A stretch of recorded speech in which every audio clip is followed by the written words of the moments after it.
তো hello student, ভিডিওটো HS ষ্টুডেণ্টৰ কাৰণে হয়। এইচএস ষ্টুডেণ্টৰ কাৰণে বহুত এটা ইম্পৰ্টেণ্ট ভিডিঅ' হয়। বহুত ষ্টুডেণ্টে আমাক সুধি আছিল, ছাৰ আমাক গ্ৰেছ মাৰ্ক দিবনে নাই, ছাৰ আমি কিমান নম্বৰ পালে পাছ কৰিম। তো সেইটো বিষয়ত আমি আলোচনা কৰিবলৈ ওলাইছোঁ। তো ভিডিঅ'টো সম্পূৰ্ণকৈ চাবা আৰু কোনোবাই যদি আমাৰ চেনেলখনত নতুন আহিছা তেনেহ'লে চেনেলখন ছাবস্ক্ৰাইব কৰি দিবা। বহুত এইচএস ষ্টুডেণ্টে আমাক ফোন কৰি আছিল, মেছেজ কৰি আছিল যে ছাৰ আমি যদি দুটা ছাবজেক্টত ফেইল কৰোঁ তেনেহ'লে আমি পাছ কৰিব পাৰিম না, আৰু আমাক গ্ৰেছ মাৰ্ক দিব না, আৰু যদি গ্ৰেছ মাৰ্ক দিয়ে তেন্তে আমাক কিমান গ্ৰেছ মাৰ্ক দিব। তো আজি এইটো বিষয়ত আমি আলোচনা কৰিবলৈ ওলাইছোঁ। তো যোনে আমাৰ চেনেলত নতুন আহিছা চেনেলখন ছাবস্ক্ৰাইব কৰি দিবা আৰু কাষত থকা বেল আইকনখন প্ৰেছ কৰি দিবা। ব'লা আমি ভিডিঅ'টো আৰম্ভ কৰোঁ। কথাটো হ'ল, তোমালোকে ভিডিঅ'ত দিয়া এই মাৰ্কশ্বিটখন চাব পাৰা। এই মাৰ্কশ্বিটখনৰ ছাত্ৰজনে কি কৰিছিল, ছাত্ৰজনে মেথছ এক্সাম দিয়াই নাছিল। চ' মেথছ এক্সামত ইয়াতে ধুনীয়াকৈ লিখা আছে এবচেণ্ট। আৰু বাকী যিকেইটা ছাবজেক্ট আছে চোৱা, বাকী ছাবজেক্টৰ মাৰ্ককেইটা তোমালোকে ভালদৰে চোৱা। তো বাকী ফাৰ্ষ্টত তোমালোকৰ আছে ইংলিছত কিমান পাইছে ছাত্ৰজনে চোৱাচোন।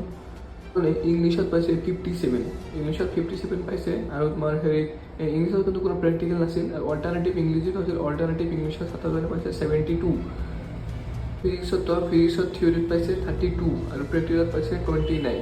তো তোমালোকে চাব পাৰা যে মানে এই ছাত্ৰজনে মানে ফিজিক্সত থিয়ৰীত কিমান কম নম্বৰ পাইছে আৰু প্ৰেক্টিকেলত কিমান মাৰ্ক দিছে। ইয়াৰ টোটেল মাৰ্ক হৈছে 61। তাৰপিছত চাওঁ আমি ছায়েন্সত চোৱা ছাত্ৰজনে কিমান নম্বৰ পাইছে। কেমেষ্ট্ৰিত ছাত্ৰজনে পাইছে 21 আৰু ইফালে 27।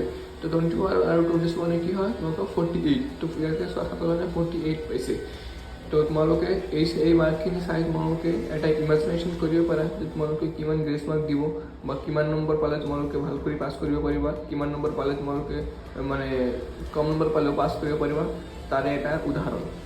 তো এতিয়া নেক্সট চাওঁ আমি। নেক্সটত আছে তোমালোকৰ বায়'লজি। বায়'লজিত ছাত্ৰজনে পাইছে 13 থিয়ৰীত ইফালে, আৰু ইফালে পাইছে 15 আৰু 14। এইফালে চোৱা টোটেল আছে 55।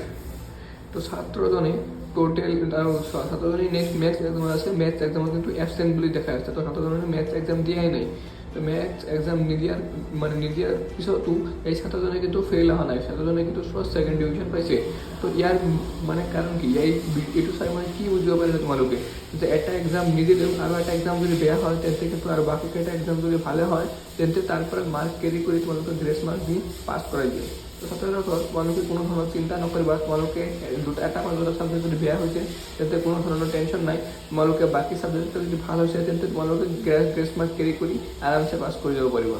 তো ছাত্ৰ-ছাত্ৰীসকল আজিৰ ভিডিঅ'টো আমি ইয়াতে শেষ কৰিছোঁ। তোমালোকৰ যাৰ কিবা কনফিউজন থাকে কমেণ্ট বক্সত জনাবা। আমি তোমালোকৰ প্ৰব্লেমবোৰ চলিউশ্যন কৰি দিয়াৰ চেষ্টা কৰিম।